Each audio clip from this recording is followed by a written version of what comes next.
नमस्कार आप सभी को।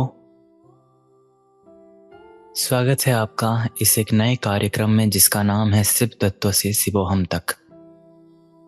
5 फरवरी से 15 फरवरी यानी कि शिवरात्रि तक हम इसको चालू रखेंगे, जहाँ पे हर एक दिन हम एक ऐसे कॉन्सेप्ट सीखेंगे, मेडिटेशन भी और कुछ ऐसे नॉलेज जो हमें शिव तत्व को समझने के लिए मदद करेंगे। पूरे बेसिक से शुरू करते हैं। पहले मैं अपनी पर्सनल जर्नी या एक्सपीरियंस शेयर कर लेता हूँ शिव को लेकर, जो मेरा विचारधारा था। बचपन से ही जब हम धारावाहिक को देखते आए हैं, जब हम कुछ पुराण शास्त्र पढ़ते आए हैं, तो हमको शिव का नाम मिलता है एक ऐसे रूप में, एक ऐसे देवता के रूप में जो संहारक के नाम से जाने जाते हैं। शिव का अर्थ केवल एक धार्मिक देवता नहीं, दर्शन शास्त्र में शिव का अर्थ है शुद्ध चेतना, वो मूल सत्ता जो हर अनुभव से पहले मौजूद है और हर अनुभव के बाद भी बनी रहती है। शरीर बदलता है, विचार बदलते हैं, भावनाएं बदलती हैं, लेकिन जो इनको सबको देखता है वो नहीं बदलता। साक्षी भाव, उसी अपरिवर्तितता को दार्शनिक भाषा में शिव कहा गया है। पहले आपको ये जान लेना होगा कि शिव का नाम बाद में आया। वेदों ने शिव को रुद्र के नाम से पुकारा था। शिव तत्व, तत्व इस शब्द का अर्थ है किसी भी चीज का अंतिम और मूल सत्य। जैसे शरीर का तत्व मतलब पांच महाभूतों से बना है, मन का तत्व विचार है, उसी तरह पूरे अस्तित्व का तत्व है चेतना। शरीर 5 महाभूत, मन विचार और हमारा समग्र अस्तित्व चेतना। जब चेतना को उसके शुद्ध निराकार और सर्वव्यापक रूप में समझा जाता है, उसी को हम शिव तत्व कहते हैं। इसका मतलब है अस्तित्व का सबसे गहरा आधार चेतना, ना कि शरीर या फिर पदार्थ। और शिवोहम का अर्थ है मैं शिव हूं। ये वाक्य अहंकार का दावा नहीं करता, किसी देवता को इंडिकेट नहीं करता। इसका अर्थ ये नहीं कि व्यक्ति स्वयं को भगवान घोषित कर रहा है। इसका वास्तविक अर्थ ये है कि व्यक्ति अपनी असली पहचान को समझ लेता है कि वो केवल शरीर, नाम, सामाजिक पहचान या विचारों का समूह नहीं है, बल्कि वही शुद्ध चेतना है जिसे शास्त्रों ने शिव कह के पुकारा है।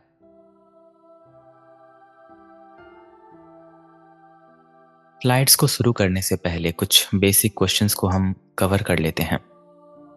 पहले इन 10 दिनों में हम क्या क्या जानेंगे। क्वेश्चन ऑफ रियलिटी जो आज है, उसके बाद शिव तत्व का ground existence, illusion of the door, mind, time and the birth of suffering, the witness that never moves. सब जो है, जो भी हम टॉपिक कवर करेंगे, सब कुछ यूनिक एंड मेडिटेशन के ऊपर भी बेस्ड होगा। कुछ शास्त्रों से लेकर जितने भी ग्रंथ मौजूद हैं शिव के बारे में, सबको मैंने एक तरीके से कवर अप किया है। तो पहले दिन का उद्देश्य किसी सिद्धांत को मानना नहीं है। आपको पूरी तरह से भूलना है कि मैं किसी पुराण शास्त्र में उल्लेख किए गए मैं किसी देवता को नहीं मान रहा जो कैलाश पर्वत के ऊपर किसी परिवार के साथ बैठे हैं, या फिर कुछ जो भी फिजिकल एंटिटी के रूप में नहीं, बल्कि बियॉन्ड, एक तरीके से शून्यता को समझने जैसा। क्या जो हम वास्तविकता समझते हैं वो सच में अंतिम सत्य है? हम सामान्य जीवन में धन, संबंध, पढ़ाई, भविष्य, इन सब पर प्रश्न करते हैं, लेकिन अस्तित्व पर प्रश्न नहीं करते। आध्यात्मिक खोज यहीं से शुरू होती है, जब व्यक्ति पहली बार ये पूछता है कि वास्तव में मैं कौन हूँ? जो मैं देख रहा हूँ वो अंतिम सत्य क्या है?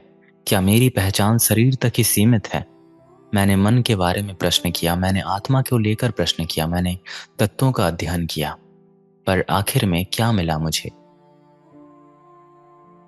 क्या अगर मैं चेतना को लेकर सवाल करूंगा, क्या वो मैं रहूंगा या फिर कोई और?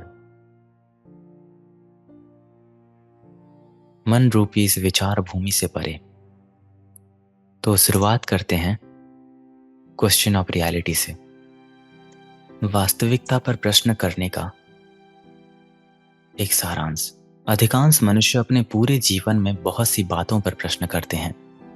जो भी मटेरियल सुख हो गया, मटेरियलिज्म को लेकर जो भी सवाल हो गए, वे धन के बारे में सोचते हैं, संबंधों को लेकर सोचते हैं, उलझते हैं, अपने करियर की दिशा पर चिंता करते हैं, भविष्य सुरक्षित होगा या नहीं, इस बात पर विचार करते हैं।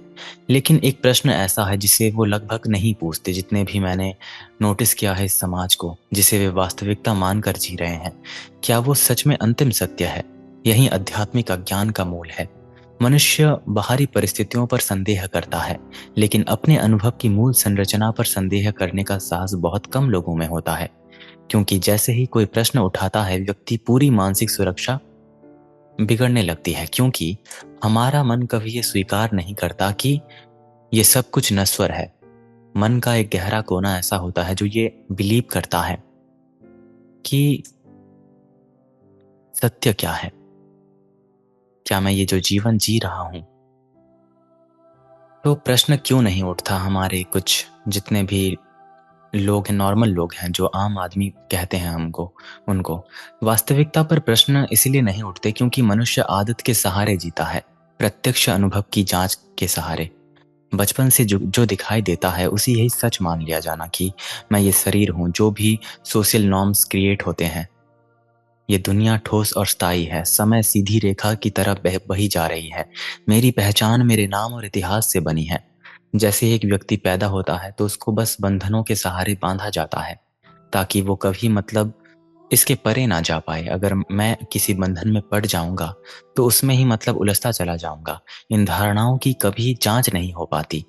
और जो लोग भी मतलब इसको तोड़कर बाहर आने की कोशिश करते हैं, उन पे सवाल उठाना शुरू हो जाता है कि क्या कर रहे हो तुम।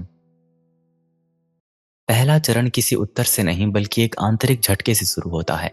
ये झटका तब पैदा होता है जब अचानक भीतर से ये प्रश्न उठता है, यदि जो कुछ मैं सच मान रहा हूँ ये केवल दिखाई देने वाला रूप है, तो वास्तविक सत्य क्या है? ये प्रश्न सामान्य मानसिक जिज्ञासा नहीं, ये ऐसा अनुभव है जो व्यक्ति की जड़ों को हिला दे। इसीलिए इसे पवित्र व्यवधान कहा जाएगा। जब ये प्रश्न उठता है तो प्रारंभ में व्यक्ति को अस्थिरता महसूस हो सकती है। पुरानी निश्चिंतताएं जो थीं कमजोर पड़ने लगती हैं। जो भी मैंने अपने पिछले समय में किया था, जो पहले स्पष्ट लगता था, वो अब धुंधला होने लगता है। बहुत लोग इस व्यवस्था से डर कर फिर से पुरानी मान्यताओं पर लौट जाते हैं कि लोग तो वो कर रहे हैं, हमें भी वही फॉलो करना चाहिए, और सदियों से ऐसा चला आया है। लेकिन आध्यात्मिक दृष्टि से देखा जाए तो ये भ्रम या पागलपन नहीं, बल्कि जागरण का पहला संकेत होता है। जब तक मनुष्य केवल बाहरी समस्याओं में उलझा रहेगा, उसका जीवन सतही पर मतलब स्थायी होकर घूमता रहेगा। और जैसे ही कोई एक व्यक्ति भीड़ में से, बहुत से कम ऐसे होते हैं जो प्रश्न गौर करते हैं कि मैं कौन हूँ, यह अनुभव क्या है, ये दृष्टा कौन है, ये कौन देख रहा है। अगर सब कुछ अस्थायीपन की ओर गति कर रहा है, तो क्या कोई ऐसी चीज मौजूद है जो इस संसार और ब्रह्मांड में स्थायी रूप में मौजूद होगी? यहीं से दार्शनिक नहीं बल्कि अस्तित्वगत खोज शुरू होती है। उद्देश्य किसी सिद्धांत को सीखना नहीं, उसका उद्देश्य केवल इतना है कि मनुष्य पहली बार रुक कर देखे, क्या मैं सच में जागा हूं या केवल जागने का स्वप्न देख रहा हूं। एज यू नो कि आज के प्रोग्राम के टॉपिक में हम क्वेश्चन ऑफ रियलिटी को एक्सप्लोर कर रहे हैं। तो यहाँ पे सिर्फ का मतलब जिक्र नहीं आएगा। धीरे धीरे जैसे हम तत्वों को समझते चले जाएंगे, उतने ही समझदारी के साथ हम समझेंगे। अनुभव की अस्थिरता, इसको जरा ध्यान से सुनना। एक्सपीरियंस का जो इंस्टेबिलिटी है, मानव जीवन का पूरा ढांचा अनुभव पर टिका होता है। जो देखते हैं हम, या फिर महसूस करते हैं, सोचते हैं और मानते आए हैं मान्यताओं को सदियों से, उसी उसी को अपनी वास्तविकता समझ लेना। लेकिन यदि इस अनुभव को ध्यान से देखा जाए तो एक मूल सत्य सामने आता है। अनुभव का प्रत्येक भाग बदल रहा है। पहले ना मैं इतना, मेरी समझ बहुत छोटी थी। 2018 की बात कर रहा हूँ, जब मैं पहले पहले वीडियोस वगैरह बनाना शुरू किया था, तो शायद गलती से एक वीडियो महाभारत के ऊपर वायरल हो गया था। तब मैं इतना जानता था, मैं मतलब नहीं जानता था, बहुत बचपन की बात है। बस इतना जानता था कि हमारा एक ही रिलीजन है, हिंदुइज्म। हिंदू धर्म में जो भी देवी देवताएं मौजूद हैं, बस वही सत्य हैं एंड वही मौजूद है। मुझे कोई आइडिया नहीं था कि इस दुनिया में और भी रिलीजन्स मौजूद हैं। तो एक व्यक्ति, मतलब इस्लाम का होगा शायद, उसने कमेंट किया था, गाली वगैरह दी थी। उसके बाद मुझे पता चला जब मैंने रिलीजियस स्क्रिप्चर्स पढ़े, वेस्टर्न फिलॉसफी, इंडियन फिलॉसफी सब कुछ जब पढ़ना शुरू किया, तभी मुझे पता चला कि हमारी सोच इंसान की समग्र मानव जाति की सोच कितनी अलग है एक दूसरे से। यहीं से अनुभव का प्रत्येक भाग बदलता है। ऐसी बहुत सी चीजें हैं अच्छी बुरी सभी रिलीजन्स में मौजूद होती हैं। कोई भी एक रिलीजन ऐसा कभी नहीं हो सकता जो सत्य के पे टिका हो। विचारधाराओं को हमको स्टडी करना है। ये समझ केवल दार्शनिक विचार नहीं बल्कि सीधे निरीक्षण करना है। शरीर का बदलना।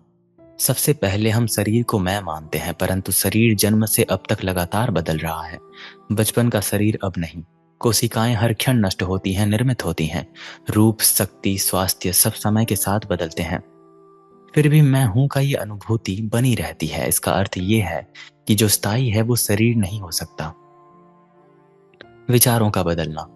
मन में उठने वाले कभी विचार स्थिर नहीं होते। एक क्षण में खुशी का विचार आता है, दूसरे क्षण में चिंता का, फिर स्मृति, कल्पना, योजना और डर। यदि हम अपने पूरे दिन को देखें तो हजारों विचार आते जाते रहते हैं। जो चीज हर क्षण बदल रही है, क्या उसको स्थायी पहचान कहा जाएगा? इसलिए ये मैं का विचार भी स्थायी नहीं है। भावनाओं का बदलना। भावनाएं और भी अधिक अस्थिर होती हैं। जो व्यक्ति कभी बहुत प्रिय लगता है, कभी कभी वो दुख का कारण और दूरी का कारण भी बन जाता है। जो दुख असहनीय लगता था वही समय के साथ फीका पड़ जाता है। खुशी, क्रोध, भय और प्रेम सब आते हैं और जाते हैं। यदि भावना बदल रही है तो भावना भी अंतिम सत्य नहीं हो सकता। विश्वास और संबंध का बदलना।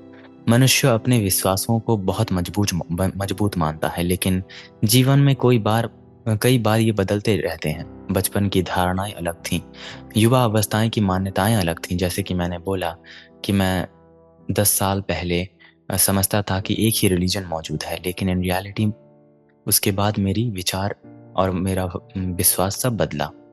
भविष्य में भी बदल सकता है।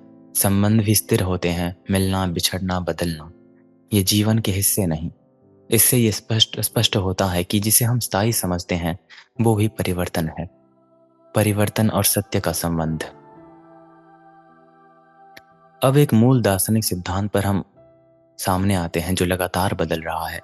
वो अंतिम सत्य नहीं हो सकता, क्योंकि अंतिम सत्य वो होगा जो हर परिवर्तन के बीच बना रहे, जो स्वयं ना बदले बल्कि बदलती चीजों का संभव रूप बनाए। चलिए इस खोज को और गहरा करते हैं।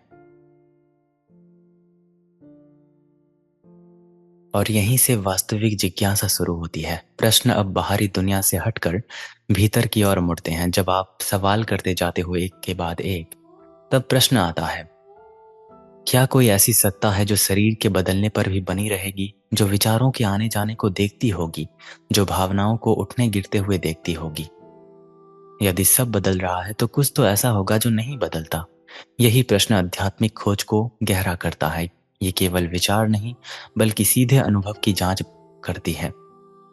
अनुभव की अस्थिरता को समझना, निराशा पैदा करने के लिए नहीं। इसका उद्देश्य ये दिखाना है कि हमने अपनी पहचान उन चीजों पर बना ली है जो स्वयं अस्थिर हैं। जब ये स्पष्ट दिखने लगता है तब चेतना स्वाभाविक रूप से अपरिवर्तित आधार को चली जाती है। तो ये नेचुरली होता है। जब आप सवाल करोगे तो जिज्ञासा उठेगी। उसके बाद जिज्ञासा कब मतलब आपके अस्तित्वगत विचार को सब कुछ मतलब एक ऐसे रूप में मोड़ेगा, पलटेगा जब आप इस यात्रा का आरंभ करोगे कि अपरिवर्तित आधार आखिर क्या है मेरे जीवन का।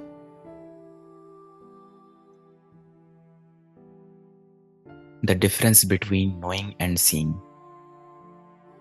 अब एक और इम्पॉर्टेंट पार्ट आता है।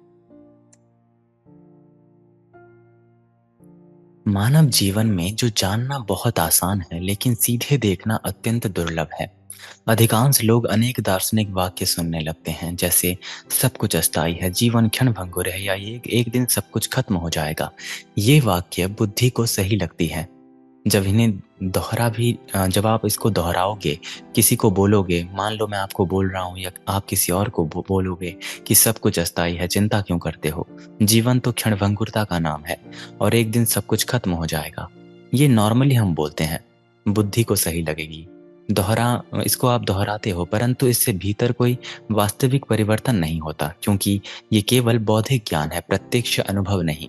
और हमारा इस प्रोग्राम में यही लक्ष्य रहेगा कि कैसे इस चीज़ को अनुभव किया जाए। अगर मैं बोल रहा हूँ सब कुछ अस्थायी है, क्षणभंगुर है, सब समाप्त हो रहा है, तो इसको अनुभव करना होगा हमको। बुद्धि किसी बात को समझ सकती है, परंतु समझ लेना और उसे जी लेना अलग होते हैं। उदाहरण के लिए, हर व्यक्ति जानता है कि मृत्यु तो निश्चित है, फिर भी वो ऐसे जीता है मानो समय असीमित हो। हर व्यक्ति जानता है कि भावनाएं बदलती हैं, फिर भी वो किसी एक क्षणिक भावना में पूरी तरह से उलझ जाता है।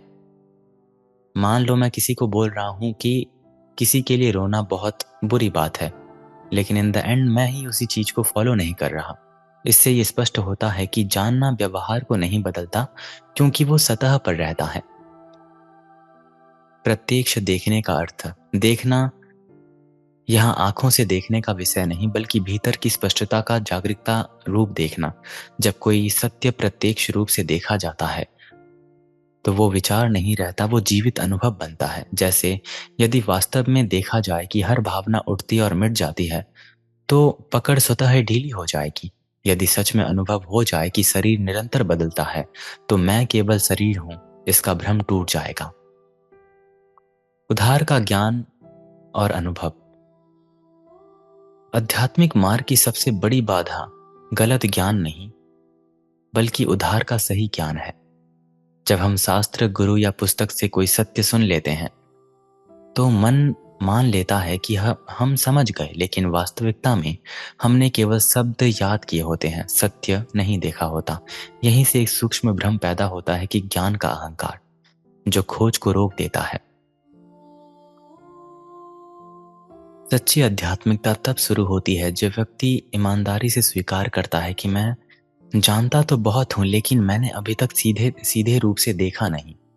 ये स्वीकार करना कमजोरी नहीं, बल्कि सबसे बड़ी शक्ति है, क्योंकि इसी क्षण उद्धार का ज्ञान गिरता है और प्रत्यक्ष खोज शुरू होती है। बौद्धिक ज्ञान धीरे धीरे बदलता है, पर प्रत्यक्ष देखना क्षण में परिवर्तित होता है। ज्ञान देना और ज्ञान को अनुभव करना बहुत अलग होता है। इस आंतरिक भाग का मुख्य संकेत यह है कि आध्यात्मिक मार्ग जानकारी इकट्ठा करने का मार्ग नहीं, बल्कि प्रत्यक्ष अनुभव की ओर जाने का मार्ग है। यहाँ प्रश्न ये नहीं है कि सत्य क्या कहा गया है, बल्कि ये है कि मैं अभी क्या देख रहा हूं। अब आता है, इस टॉपिक पे हमने बहुत बात किया है, मैं के इस अहंकार के ऊपर, द हिडन ऑब्जेक्शन ऑफ आई। मानव अनुभव की पूरी संरचना एक अत्यंत सूक्ष्म केंद्र के चारों ओर घूमती है। सबसे अजीब है ये, क्योंकि जब आप साइकोलॉजिकली इस चीज को स्टडी करोगे, हम दिन भर अनगिनत विचारों, भावनाओं और इच्छाओं से गुजरते हैं, लेकिन लगभग हर अनुभव के भीतर एक शब्द मौन रूप से जुड़ जाता है।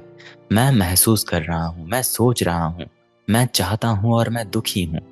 ये मैं इतना सामान्य लगता है कि हम इसके अस्तित्व पर कभी प्रश्न ही नहीं करते। ये इसकी सबसे बड़ी छिपी हुई शक्ति है। जो सबसे अधिक निकट है, वही सबसे कम जांचा जाता है।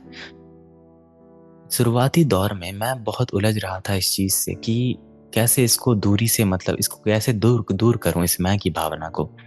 देन मैंने जिड्डू कृष्णमूर्ति की एक किताब पढ़ी थी, एंड उसमें पहले ही पेज में लिख दिया गया था कि अपने नाम को मिटा दो। जब मैंने अपने आप को अपने नाम से अलग किया, तो सभी सवालों के जवाब भी मिट गए थे। यदि ध्यान से देखा जाए तो हर विचार अपने साथ एक केंद्र बिंदु को लाता है। बिना मैं के कोई भी वाक्य पूर्ण हो ही नहीं सकता। तो अपने आप को आइडेंटिटी के साथ किसी को बताना अलग है, और उसके बाद किसी चीज को करके मैं का ये भाव लाना अलग है। अगर आप किसी को आइडेंटिटी दे रहे हो तो वो अहंकार नहीं होगा, लेकिन अगर आप हर एक चीज में मैं कर रहा हूं, मैं दुखी हूं, मैं ये करता हूं, वो करता हूं, ये लाते हो, तो ये अहंकार है। परंतु आश्चर्य की बात तो ये है कि हम विचारों को देखते हैं, भावनाओं को महसूस करते हैं, लेकिन इस मैं को स्वयं नहीं देख पाते। हम मान लेते हैं कि ये मैं स्पष्ट है, जबकि वास्तव में ये केवल एक मान्यता हो सकती है। तो क्या ये मैं शरीर है? पहले और सबसे सामान्य पहचान शरीर से जुड़ी होती है। हम सहज रूप से कहते हैं कि मैं ये शरीर हूं, ये मेरे अंग प्रत्यंग हैं, ये मेरा चेहरा है। लेकिन यदि गहराई से जांच करें तो बचपन से अब तक पूरा ढांचा बदल चुका होता है। कोशिकाएं निरंतर नष्ट होती हैं, निर्मित होती हैं। रूप, आयु, शक्ति सब परिवर्तनशील है। यदि शरीर बदल रहा है तो ये मैं की अनुभूति नहीं बनती। अब आता है विचार। दूसरी पहचान मन से जुड़ी होती है। हम सोचते हैं कि मैं वही हूं जो सोच रहा हूं, परंतु विचार भी अस्थायी होते हैं। एक विचार आता है और चला जाता है, उसके स्थान पर दूसरा विचार आ जाता है। पूरा मानसिक संसार क्षण क्षण बदलता है। मन एक ऐसा ब्रह्मांड है जहां इस पूरे ब्रह्मांड की तरह तारे बनते हैं और जैसे नष्ट होते हैं, उसी तरह ये विचार काम करते हैं। अब आता है, क्या ये मैं स्मृति है, यानी कि मेमोरी है, या नाम है? कभी हम अपनी पहचान को स्मृतियां, इतिहास और नाम के सामाजिक भूमिका से जोड़ देते हैं। स्मृतियां अधूरी और बदलने वाली होती हैं। नाम जन्म के बाद दिया गया है, एक संकेत है। भूमिकाएं समय के साथ बदलती हैं। अगर मैं किसी कंपनी में अभी काम कर रहा हूं तो एक समय ऐसा आएगा जब परिस्थितियों के साथ मुझे किसी दूसरी जगह पे काम करना होगा। ये भूमिकाएं भी बदलती हैं। यदि ये सबसे यदि ये सब अस्थायी है तो इन पर आधारित मैं की अस्थायी चीज है क्या? मेरी भूमिका अभी मेरे परिवार में सबसे छोटे बेटे के रूप में है। मेरे भाई हैं, मेरे माता पिता हैं, लेकिन इन फ्यूचर 15, 20, 30 साल बाद जब मेरे परिवार मेरे साथ नहीं होंगे, सब कुछ टूट जाएगा, तो मेरी भूमिका किसी और चीज के लिए हो जाएगी। उसके बाद आता है एक सूक्ष्म संभावना, अनदेखा मैं। जब शरीर, मन, विचार, स्मृति और नाम इन सबको ध्यान से परखा जाता है तो एक नया संकेत उभरता है। शायद मैं इन सभी से कोई नहीं, बल्कि वो है जो इन सबको देख रहा है। ये संभावना बहुत सूक्ष्म है, क्योंकि देखने वाला स्वयं दिखाई नहीं देता, फिर भी हर अनुभव उसी के कारण संभव है। यहीं से खोज एक बिल्कुल नई दिशा लेती है, वस्तुओं से हटकर देखने वाले की ओर। मैं पर हर प्रश्न करना सिर्फ दार्शनिक जिज्ञासा नहीं, यह आध्यात्मिक मार्ग का एक निर्णायक मोड़ है। जब तक मैं की ये धारणा जांची नहीं जाती, तब तक हर साधना, हर विचार, हर एक प्रयास उसी अनजान केंद्र में चारों ओर घूमता रहेगा। लेकिन जैसे जैसे ये प्रश्न जीवित हो जाता है, मैं वास्तव में कौन हूँ, उसी क्षण भीतर एक गहरी खोज प्रारंभ होती है। यही खोज आगे चलकर साक्षी चेतना के प्रत्यक्ष अनुभव बनती है। तार्किक सोच के साथ, आध्यात्मिक अनुभूति के साथ, मन, विचार, प्राण, ऊर्जा सब कुछ एक करके हम धीरे धीरे इस गति के साथ आगे बढ़ेंगे कि शिव तत्व को आखिर कैसे अपने चित्त के साथ, चेतना के साथ अनुभव किया जाए, प्रत्यक्ष रूप से। इसी के साथ हम आगे बढ़ेंगे विटनेस की ओर, साक्षी भाव।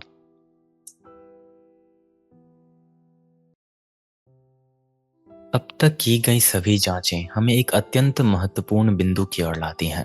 हमने देखा कि शरीर बदला, विचार बदले, भावनाएं बदली, और मैं की सामान्य धारणा का जांच भी किया हमने।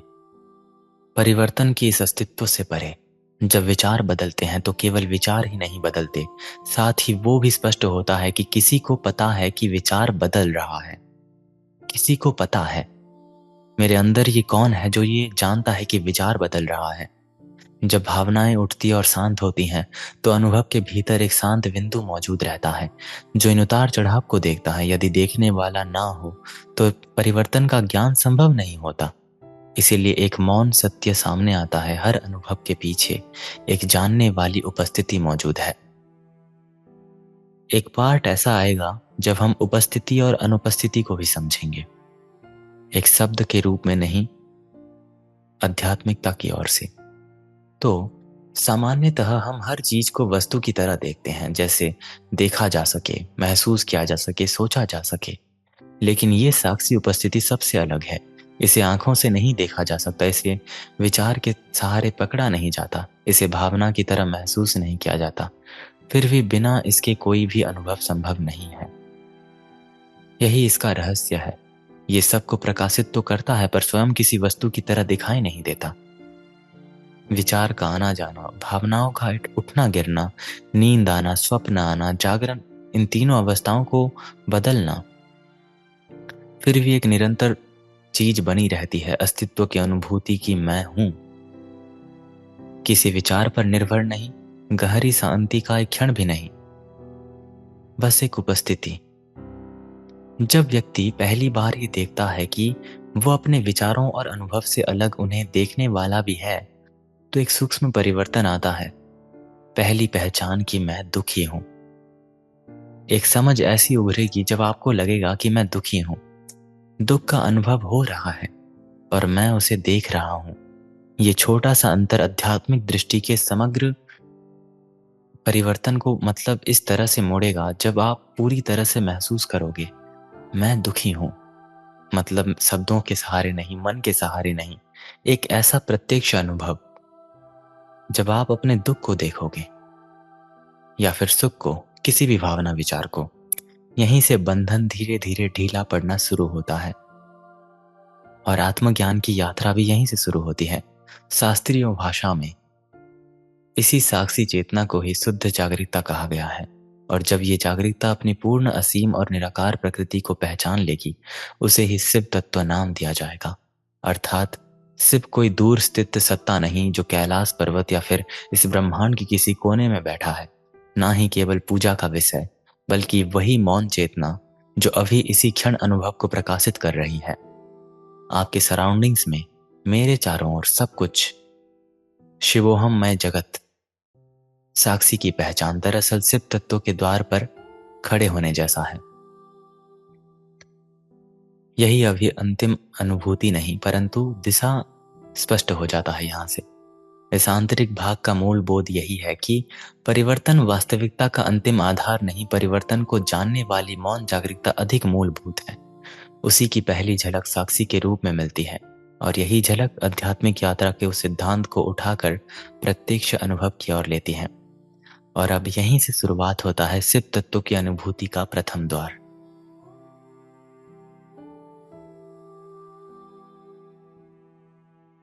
The error of identification.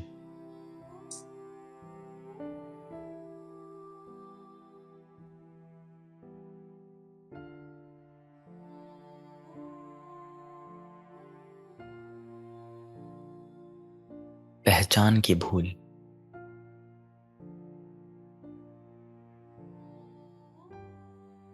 Spirituality के पर्सपेक्टिव से देखा जाए तो मानव दुख का मूल कारण बाहरी परिस्थितियां नहीं होती।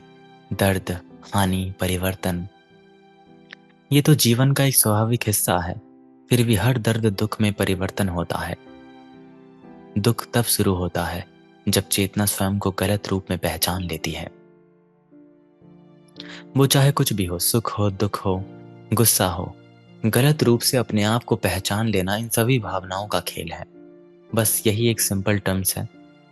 दर्द एक शारीरिक या मानसिक घटना हो सकती है, जैसे चोट लग जाना, बीमारी होना या किसी अपने प्रियजन का बिछड़ जाना। लेकिन दुख केवल घटना से नहीं बनता, बल्कि उस घटना के साथ जुड़ा होता है जिसको हम मैं कहते हैं।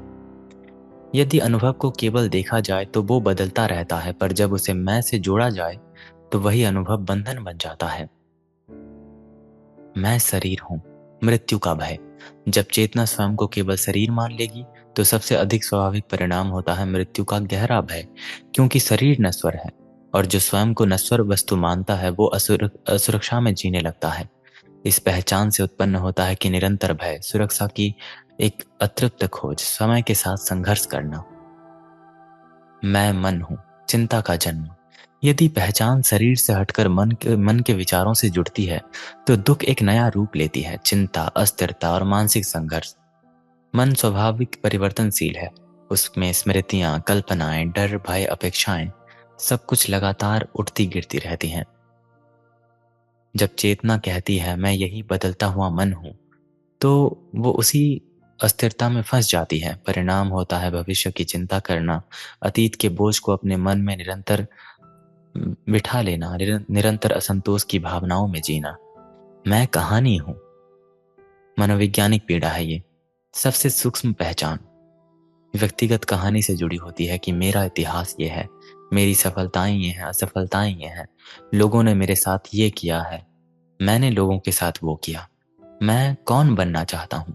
ये पूरी संरचनाएं मिलकर एक मानसिक कथा रचती हैं। जब चेतना स्वयं को इस कथा के साथ सीमित कर लेती है, तो जीवन निरंतर तुलना, पछतावा और अपेक्षा में जीने लगता है। और इन सभी चीजों को अज्ञान कहा जाता है। अज्ञान का वास्तविक अर्थ। सामान्यतः अज्ञान को ज्ञान की कमी समझी जाती है। अगर किसी के पास ज्ञान नहीं, तो उसको हम अज्ञानी कहते हैं, लेकिन एक अज्ञानी से बड़ा ज्ञानी कोई नहीं होता। अज्ञान का अर्थ है स्वयं को गलत रूप में जानना। व्यक्ति बहुत शिक्षित हो सकता है, शास्त्रों का ज्ञाता भी हो सकता है, फिर भी यदि पहचान गलत है तो दुख बना रहेगा। इसीलिए कहा गया है, सामान्य ज्ञान की कमी नहीं, पहचान की भूल है। यदि दुख गलत पहचान से पैदा होता है, तो मुक्ति किसी नई वस्तु को पाने की नहीं, बल्कि सही पहचान को देखने से आती है। जब चेतना धीरे धीरे देखती है, वो केवल शरीर नहीं, मन नहीं, कहानी नहीं, तब एक नई संभावनाएं खुलती हैं, स्वतंत्र साक्षी के रूप में जीने का। अगर सार में कहूं तो मानव पीड़ा का मूल जीवन की घटनाएं नहीं होती, उन घटनाओं के साथ जुड़ी गलत पहचान होती है।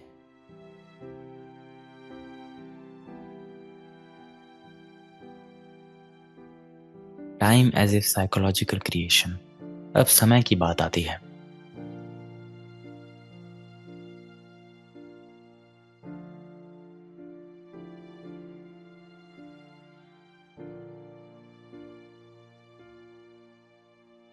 एक मनोवैज्ञानिक निर्माण। मानव जीवन में समय का अनुभव दो स्तरों पर चलता है। इसको जरा ध्यान से सुनना। एक ही घड़ी का समय जो दैनिक जीवन के लिए आवश्यक होता है, जागना, काम करना, पढ़ना, मिलना, यात्रा करना, इन सब के संचालन के लिए घड़ी का समय उपयोगी वास्तविकता है। ये व्यवहारिक व्यवस्था का हिस्सा नहीं, और इसके बिना सामाजिक जीवन भी संभव नहीं हो सकता। परंतु इसके साथ ही दूसरा समय भी चलता है, जो घड़ी में नहीं बल्कि मन में अस्तित्व रखता है। यही है मनोवैज्ञानिक समय। मनोवैज्ञानिक समय स्मृति और कल्पना से बना होता है। जब मन अतीत की किसी घटना को बार बार याद करता है और उसके साथ पछतावा जोड़ता है, तो वो बीता हुआ क्षण वर्तमान में जीवित हो उठता है। इसी प्रकार जब मन भविष्य की कल्पना करता है और उसके साथ डर या चिंता जोड़ देता है, तो वो ऐसा अनुभव पैदा करता है मानो भविष्य अभी घट रहा हो। इसी प्रकार पछतावा अतीत की स्मृति से बनता है और चिंता भविष्य की कल्पना से। पर दोनों का अस्तित्व केवल विचार में होता है, प्रत्यक्ष वर्तमान में नहीं। यदि सीधे अनुभव को देखा जाए तो वर्तमान क्षण में न अतीत मौजूद है, न भविष्य मौजूद है, और न ही वर्तमान मौजूद है। वर्तमान में केवल वही है जो घट रहा है। श्वास का चलना, शरीर की संवेदनाएं, आसपास की ध्वनियां, जागरूकता की सरल उपस्थितियां। अतीत को याद करने के लिए विचार चाहिए और भविष्य को कल्पना करने के लिए भी विचार चाहिए। विचार रुकते ही मनोवैज्ञानिक समय लुप्त हो जाता है। ये एक इम्पॉर्टेंट पार्ट है पूरे स्पिरिचुअल जर्नी में। ये आपके बहुत काम आएगा, क्योंकि हम कहीं ना कहीं इस चीज को छोड़ देते हैं। इससे ये संकेत मिलता है कि मन जिस समय में उलझा रहता है, वो वस्तुतः मानसिक संरचना में स्वतंत्र वास्तविकता में नहीं होती। यहीं से एक क्वेश्चन जन्म लेता है, यदि विचार से बाहर चला जाए, यदि स्मृति और कल्पना दोनों शांत हो जाएं, तो समय कहाँ जाएगा? The eternal now. क्या शुद्ध जागरूकता के स्तर पर भी समय मौजूद रहता है? बिल्कुल नहीं। या वहां केवल निरंतर वर्तमान ही मौजूद होता है? ये प्रश्न केवल दार्शनिक चिंतन नहीं, बल्कि प्रत्यक्ष निरीक्षण के सामने हमें निमंत्रण देता है।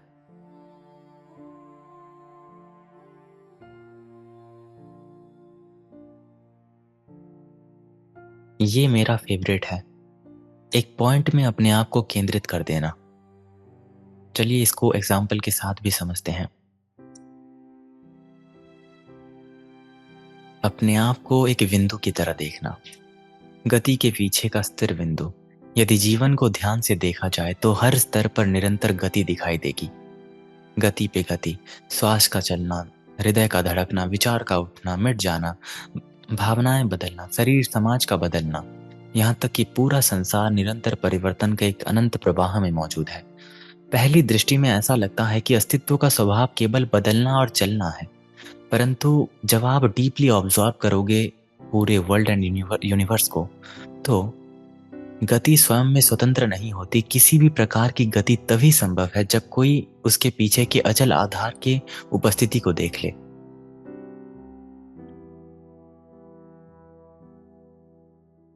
फॉर एग्जाम्पल, अगर एक मॉडर्न एग्जाम्पल दूं, तो यदि स्क्रीन स्क्रीन सॉरी एक स्क्रीन स्थिर ना हो तो उस पर चलती हुई फिल्म दिखाई नहीं दे सकती।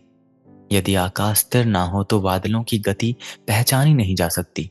यदि इसी प्रकार यदि अनुभव के पीछे कोई स्थिरता ना हो तो विचारों और भावनाओं का बदलना भी जाना नहीं जा सकता। आकाश और बादल की तरह यदि आकाश स्थिर नहीं होता तो बादलों की गति हमें नहीं दिखाई देती। इसी प्रकार यही अनुभव के पीछे की स्थिरता है।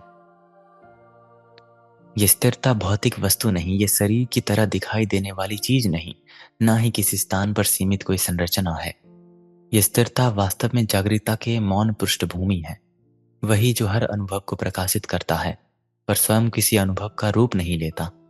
विचार का आना चला चले चले जाना, पर उन्हें जानने वाली उपस्थिति बनी रहना। मान लो आप किसी शांत जगह पर बैठकर अपनी श्वास को देख रहे हो। श्वास भीतर जा रही है, आ रही है, एक गति है। कुछ क्षण बाद विचार आएंगे, चले जाएंगे, ये दूसरी गति है। फिर कोई भावना उठेगी, ये तीसरी गति है।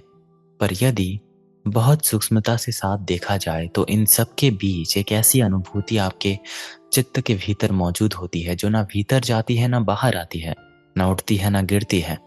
केवल मौन रूप से उस उपस्थिति को देखना, यही स्थिर बिंदु है। अब आता है शिव का जीवित अर्थ।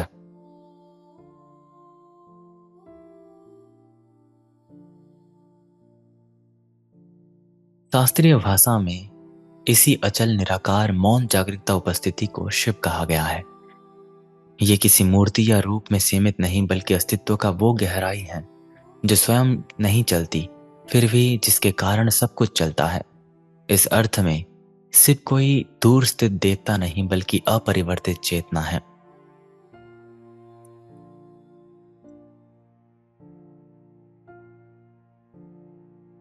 अब आता है बिलीव के साथ बिना बिलीव के इंक्वायरी करना।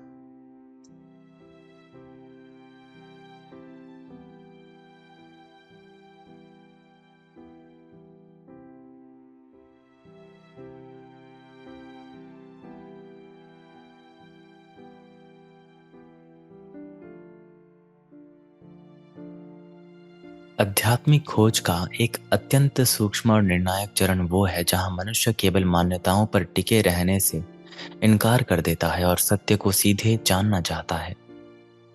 यही है विश्वास के से परे का जांच। सामान्यतः मनुष्य का जीवन विश्वास, परंपरा, विचारधाराओं और मानसिक सहारों पर आधारित होता है। ये सहारे उसे सुरक्षा का अनुभव देते हैं, दिशा भी देते हैं, परंतु साथ ही सीमा सीमा बना देते हैं, क्योंकि जहां विश्वास पहले तय है वहां वास्तविकता की खोज रुक जाती है। बचपन से अगर आप एक चीज पे बिलीव करते रहोगे और उस पे क्वेश्चन नहीं करोगे तो वो बिलीव एक तरीके से रुक जाएगी।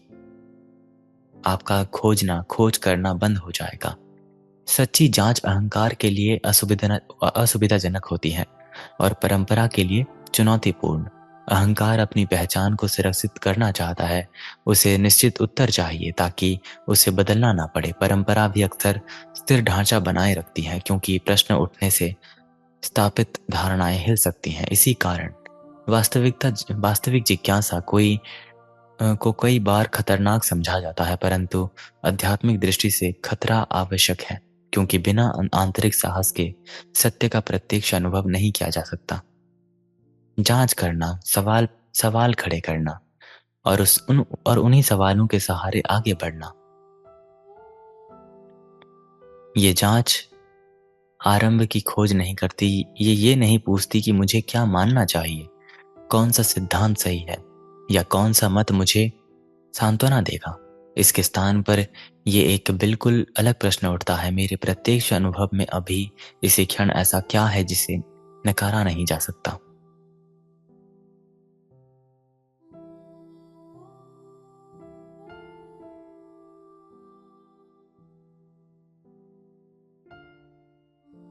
अब आता है आखिरी पार्ट। शिव तत्व को शुरू करने से पहले इस चीज को हम जान लेते हैं, और कल से हम पूरी तरह से इन तत्वों के सहारे शिव को समझते जाएंगे।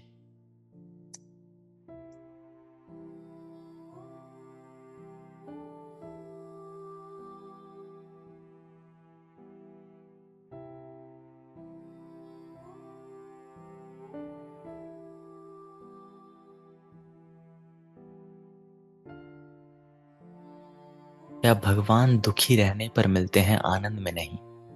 इसका एक सरल जवाब यह है कि जब आप दुख को अनुभव करोगे, तभी मतलब आप भगवान के पास जाओगे, और भगवान स्वयं आनंद है।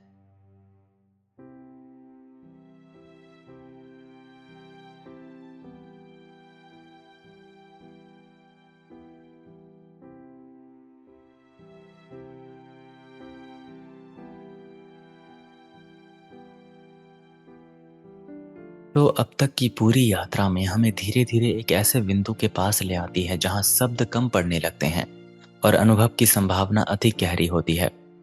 यहाँ पहुंचकर साधक समझने लगता है कि आध्यात्मिक मार्ग किसी विचारधारा को मान लेने का मार्ग नहीं, बल्कि उस मौन सत्य को पहचानने का आंतरिक आमंत्रण है जो हमेशा से उपस्थित था, पर ध्यान कभी उस पर गया नहीं हमारा। शिव तत्व कोई फिलोसॉफिकल प्रिंसिपल नहीं जिसे समझ लिया जाए, और ना ही किसी धार्मिक कल्पना से जो मान लिया जाए।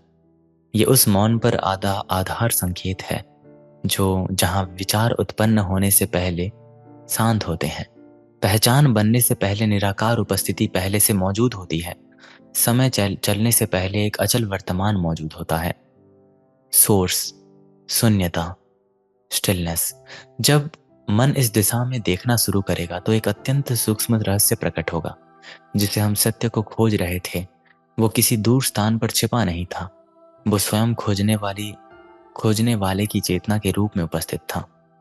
फिर भी ये पहचान तुरंत पूर्ण नहीं होती, क्योंकि मन आदत से वस्तुओं को पकड़ना चाहता है, जबकि शिव तत्व पकड़ में आने वाली वस्तु नहीं है।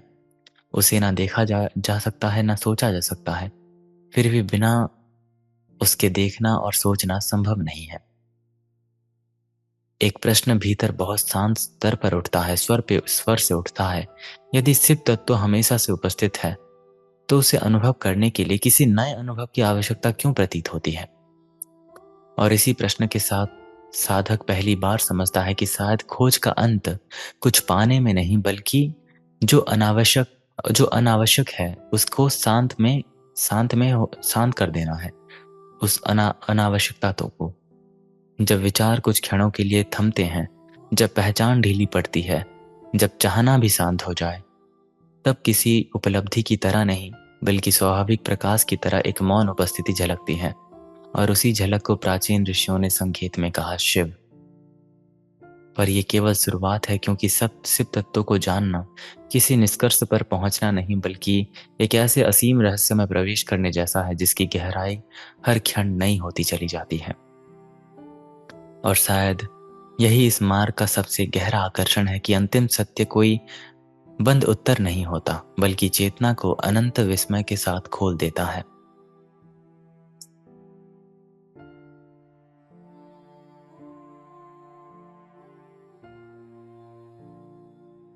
ये एक छोटा सा सिंपल बेसिक नॉलेज था, जहां हमने पूरे नॉलेज को कंबाइन कर दिया क्वेश्चन ऑफ रियलिटी में, जहां हमने भावना, विचार, मन, शरीर, जितनी भी भगवत गीता में कह लो या फिर उपनिषदों में कह लो, जहां भी लिखा था क्वेश्चन ऑफ रियलिटी के ऊपर, सब कुछ कंबाइन करके हमने एक वे डाल दिया इसमें। कल से शुरुआत होगा शिव तत्व, द ग्राउंड ऑफ एग्जिस्टेंस। विज्ञान भैरव तंत्र, उसके बाद जो भी शिव को लेकर वर्णन हमें मिलती है वेदों में, सबके सहारे।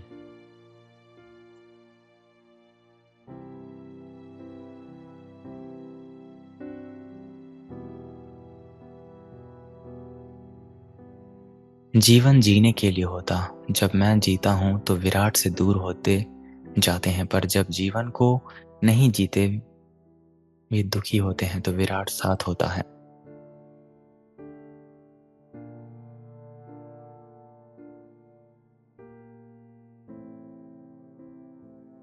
एक यजुर्वेद में एक संस्कृत का श्लोक मौजूद था।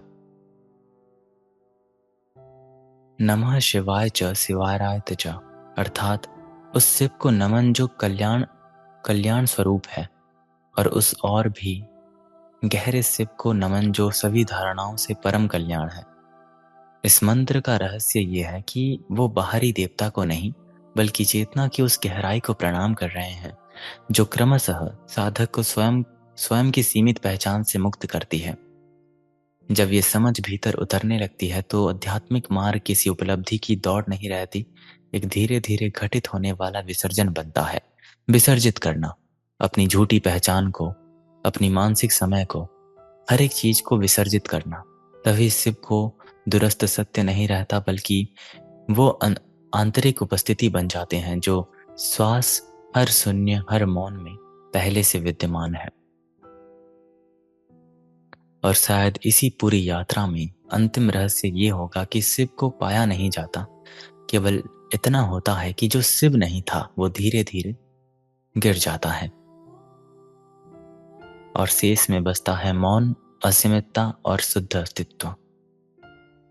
यही है शिव तत्व की अनकही पूर्णता और शिवोहम की मौन शुरुआत।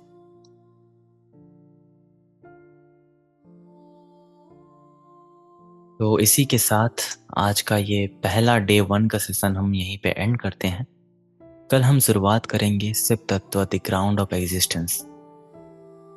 ये बेसिक सेशन था जिसमें हमने क्वेश्चन ऑफ रियलिटी को एक्सप्लोर किया।